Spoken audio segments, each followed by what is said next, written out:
Anyway, moving on, we've got The Guardian now with a warning that British politics is becoming as violent as American politics, Josh. Yeah, UK government advisor warns assassination attempts becoming more likely. Now, this is John Woodcock. He's the UK's government advisor on political violence. And what's interesting here is he gave an interview, but he actually did it on Friday before what happened to Trump.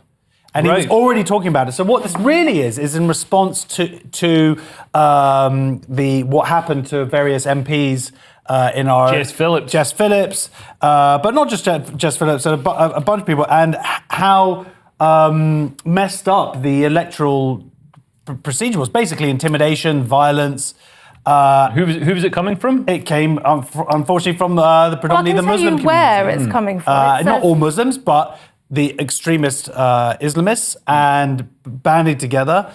And their behaviour was despicable, undemocratic, thuggish. And so this guy is calling them out, again, not really identifying who. He talks about different constituencies or different communities or whatever. Not really. He does eventually call them out. Tiptoeing around. Yeah, he says many communities. It's like, I'm sorry, this is a real issue. It's Islamists and far left cranks. And this is something that really struck me when Jess Phillips was heckled, and the amount of intimidation and harassment that was directed at her and her team throughout the campaign, tires slashed, all the rest of it. And it just, as Josh says, not me, I don't want death threats, but as Josh says, it came from Islamists. And Jess said, toxic masculinity. Yeah, Jess said, "Oh no, this had nothing to do with the Islamism or anything like that. This was just men. It was just men doing it because that's what men do." And it's like, well, were there Christian men? Were there atheist men? Were there Jewish men? It's like, no, there weren't, Jess.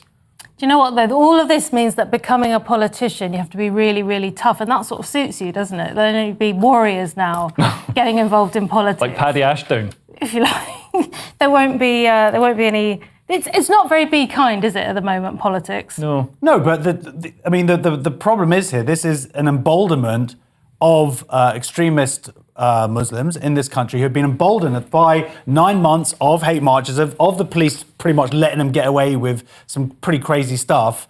And now we're seeing the end results of that, where you have these groups of men mostly men marauding around, and thinking that they're untouchable. You see, there was a guy got arrested in Leicester, was it, this week? And then a big group of people forming outside saying, we're going to show that we don't stand for this. The guy committed offences, terrorist offences. I mean, and you're going to come along and change the laws of the country. Well, this is it. I mean, maybe arguably they're doing it for a democratic means. A step towards the end of democracy, isn't it? If we can't it is if our society doesn't fight for it. Sorry to interrupt, but absolutely it is a step towards it. And the irony here is that countries like the UAE, where other Islamists are coming in and trying the same stuff, they don't have the freedoms there. But ironically, they can actually deal with it and then just immediately deport. Well, yeah, and people in like the leaders in Jordan literally say to Europe, like, you're creating an absolute monster here because you're allowing millions. I mean, the number of Muslims in the UK is up 44% in a decade.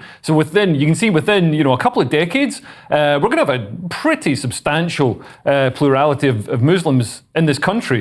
And already the Muslim vote, a sort of Muslim political pressure group say they got 50 politicians elected. So you can see we're going to reach an inflection point sooner than we think. And, Jess Phillips almost gave the answer when she said she wanted the Islamists removed from the hall where she was giving her speech, which is actually a very right-wing policy to remove violent Islamists who are threatening you.